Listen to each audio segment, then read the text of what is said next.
बहू का लौटा बचपन। रश्मि की सास उससे बहुत काम कराती थी और वो इस बात से बहुत परेशान हो गई थी।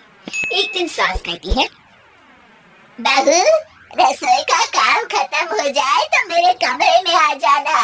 कमरे की सफाई करनी है। ये कहकर सास वहाँ से चली जाती है। ये सासू माँ भी ना एक के बाद एक काम देती ही जाती है, जैसे कि मैं कोई बोतल से निकली हुई जिन हूँ। रश्मि अपनी सास के कमरे में जाती है और स्टूल पर चढ़कर अलमारी से सामान निकाल रही होती है। अरे बहू, संभाल कर, मेरा सामान तोड़ मत दियो। वाह, इन्हें अपनी बहू की कोई चिंता नहीं है, सामान की पड़ी है कि वो ना टूट जाए। अब तो इनका सामान तोड़ना ही पड़ेगा। रश्मि सामान हाथ में पकड़ लेती है और नाटक करने लगती है। सास ये देखकर घबरा जाती है। अरे बहू, मेरा सामान बचाकर कहीं गिर न जाए। हाँ हाँ मम्मी जी, नहीं गिराऊंगी आपका सामान। रश्मि का सच में बैलेंस बिगड़ जाता है। अरे, मेरा तो सच में बैलेंस बिगड़ रहा है। रश्मि स्टूल से नीचे गिर जाती है और उसका सर बेड से लग जाता है। रश्मि के सर में दर्द हो रहा होता है। वो बेहोश नहीं हुई होती है, लेकिन वो आंखें मूंद कर पड़ी रहती है। ये देखकर उसकी सास घबरा जाती है। अरे बहू, ठीक तो है ना? तू बोलती क्यों नहीं बहू? ये अच्छा मौका है, बेहोशी का नाटक कर लेती हूँ, काम से तो बच जाऊंगी। सास रश्मि को बेड पर लेटा देती है और अपने बेटे सूरज और डॉक्टर को फोन करती है। वे दोनों कुछ ही देर में घर आ जाते हैं। सर पर चोट आने की वजह से ये बेहोश हो गई है। मैं कुछ दवाइयाँ लिख कर देता हूँ, ये मंगा लीजिएगा। वो ठीक हो जाऊंगी तो फिर से काम करना पड़ेगा। क्या करूं? अरे हाँ, ऐसी तरकीब निकाली है जिससे काम भी नहीं करना पड़ेगा और मेरी प्यारी सासू माँ को भी सबक सिखाने का मौका मिल जाएगा। डॉक्टर चले जाते हैं और रश्मि होश में आती है। तब वो बच्ची बनकर याददाश्त खोने का नाटक करने लगती है।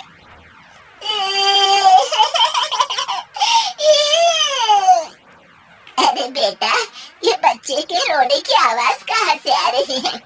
हाँ माँ, मैंने भी आवाज सुनी। फिर से रोने की आवाज आती है। अरे, ये तो मेरे कमरे से आ रही है। वो दोनों कमरे में आते हैं तो रश्मि रो रही होती है और बच्चों की तरह हरकतें कर रही होती है। दोनों उसे देखकर हैरान रह जाते हैं। मेरे मम्मी जी पापा कहाँ है? मुझे आइसक्रीम खानी है। अरे सूरज, ये तो बच्चों की तरह बर्ताव कर रही है। हाँ माँ, लगता है चोट लगने से इसके दिमाग पर असर हुआ है। आप लोग कौन है?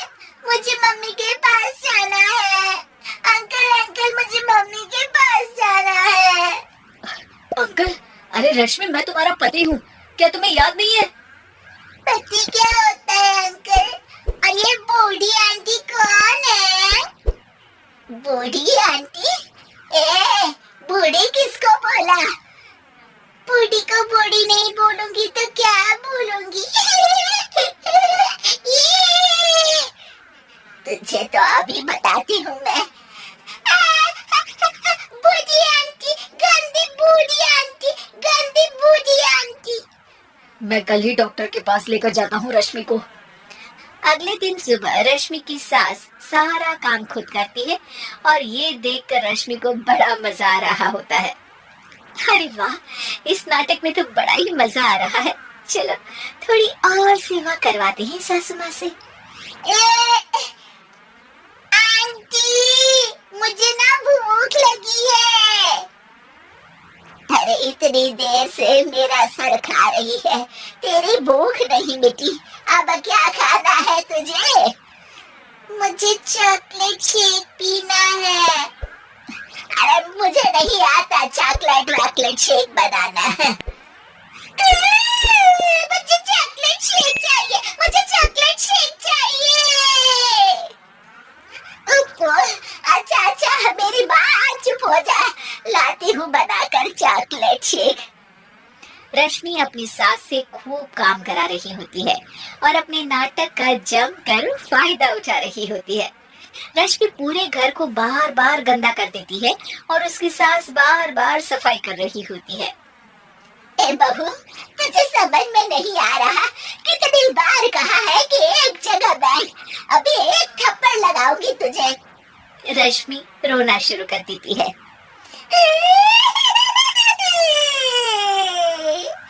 अरे अच्छा बाबा, माफ कर दे, मत रो।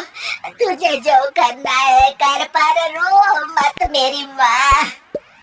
रश्मि अपनी सास की नाक में दम कर देती है। कुछ देर बाद सूरज फिर से डॉक्टर को लेकर आते हैं और डॉक्टर पूरी तरह रश्मि की जांच करता है। मुझे लगता है कि इनको हॉस्पिटल में ले जाकर स्कैन करना होगा, तभी कुछ पता चल पाएगा। बाप रे, मर गई। ये तो हॉस्पिटल ले जाने की बात करने लगे हैं। नहीं नहीं, मुझे हॉस्पिटल नहीं जाना। नहीं नहीं, मुझे हॉस्पिटल नहीं जाना डॉक्टर अंकल, गंदे अंकल, मुझे नहीं जाना। डॉक्टर तभी एक इंजेक्शन निकालते हैं और रश्मि को लगाने जा रहे होते हैं। नहीं नहीं, मुझे इंजेक्शन मत लगाइए डॉक्टर, मुझे इंजेक्शन से बहुत डर लगता है। मैं तो नाटक कर रही थी, मैं बिल्कुल ठीक हूँ।